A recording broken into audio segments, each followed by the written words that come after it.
Hi, I'm Jamie Miller, a registered SQF consultant and food safety consultant at Kellerman Consulting, and you are watching our video series on validation and verification. And in this video, we are going to focus on the quality management system and GFSI requirements for performing these functions.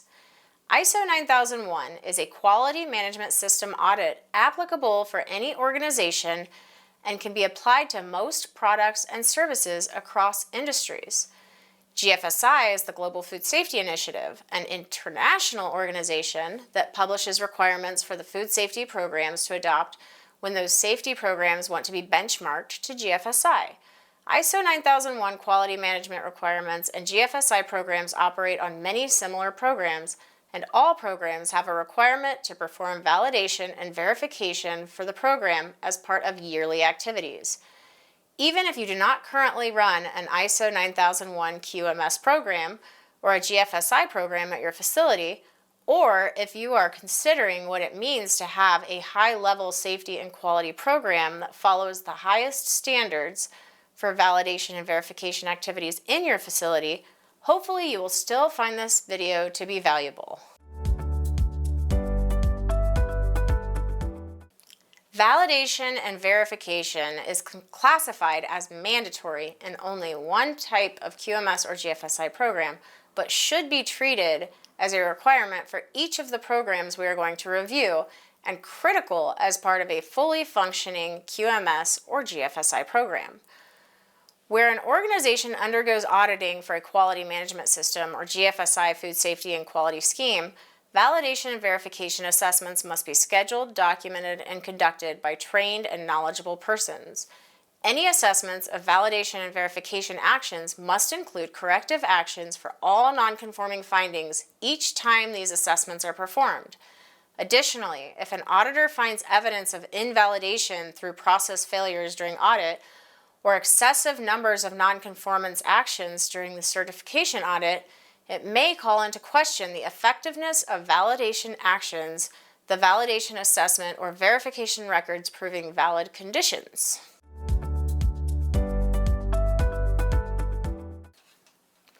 For ISO 9001, internal audit requirements are found in Section 8.3.4, addressing design and development controls during operations.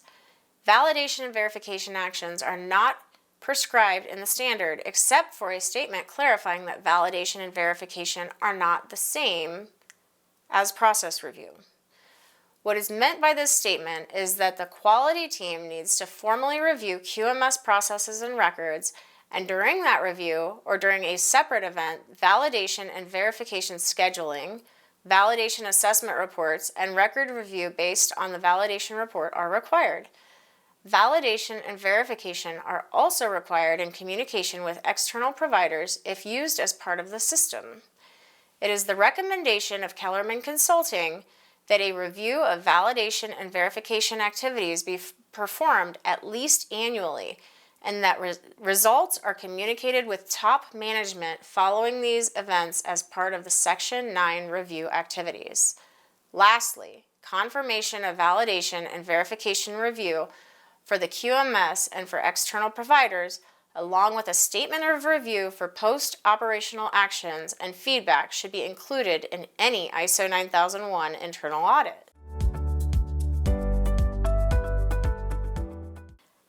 SQF is the only program that designates validation and verification activities for the entire program as mandatory, and these mandatory requirements are found in the SQF Edition 9 System Elements portion of the SQF Safety Code Manual in Section 2.5.1 and 2.5.2.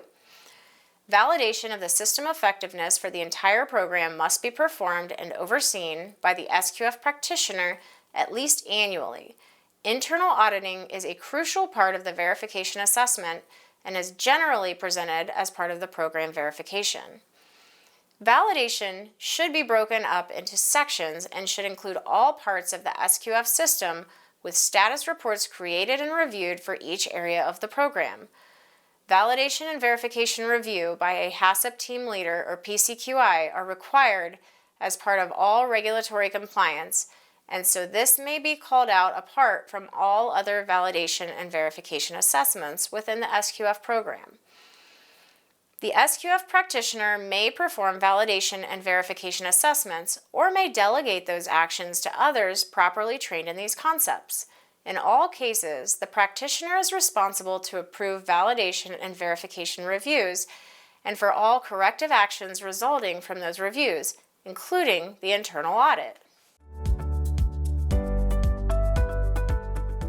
For BRCGS program requirements found in Issue 9, validation and verification are not stated as requirements for the entire program and are called out specifically for the HACCP plan in Section 2, CIP cleaning in Section 4.3, and 5.6.3 for shelf life of products.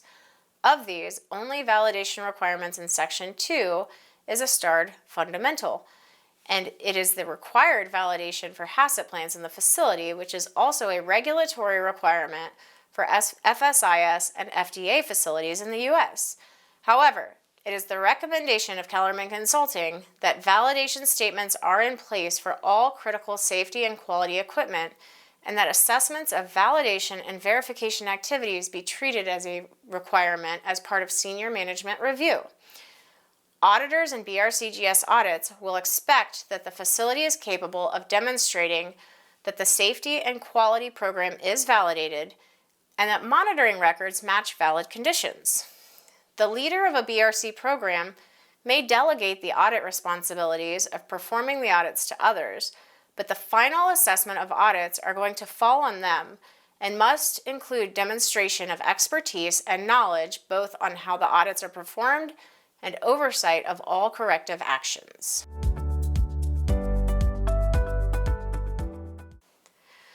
For FSSC 22000 programs, the requirements for validation and verification of the FSSC 22000 program are found in Section 8 ISO 22000 Food Safety Management System Manual.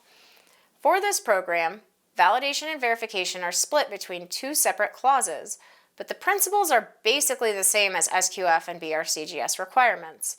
Validation of the monitoring and measuring devices are required in Clause 8.5.3, and this should match the actions we described as part of the efforts to validate critical equipment in Episode 5 and metal detectors and x-rays in Episode 7 if those are present in the facility. Verification actions are required in Clause 8.8, and these activities should all be tied to monitoring records for prerequisite programs and operational prerequisite programs within the ISO 22000 system.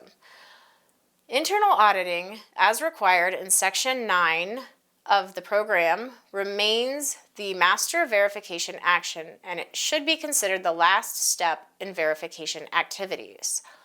All verification and validation activities must be presented to top management, as well as corrective actions for all findings are performed in a reasonable amount of time and are effective. Lastly, communication of the changes to validation assessment results or verification monitoring actions should be included in any ISO 22000 program. For PrimusGFS, Section 1.01.05 in the Food Safety Management System Module 1 requires a verification schedule for monitoring activities and includes a reference to validation in that clause.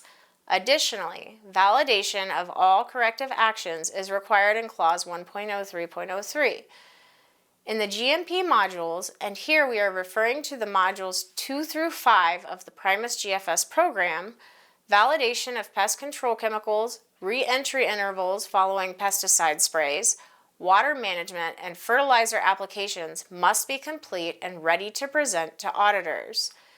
HACCP and preventive controls validation for critical equipment required by PrimusGFS are compliant with FDA and USDA agricultural standards and are found in Module 6, Clause 6.02.05 and Module 7, Clause 7.02.04, respectively. The validation process we reviewed in this series would be to a standard that meets PrimusGFS standards when completed. Kellerman Consulting videos do not directly address the QMS and GFSI clauses for validation and verification, but if these practices are adopted, they will meet or exceed certification standards. Please do not rely solely on our recommended program, and make sure your programs reference and meet all certification standards in preparation for your audit. Thank you for watching. For more food safety training videos, subscribe to our YouTube channel.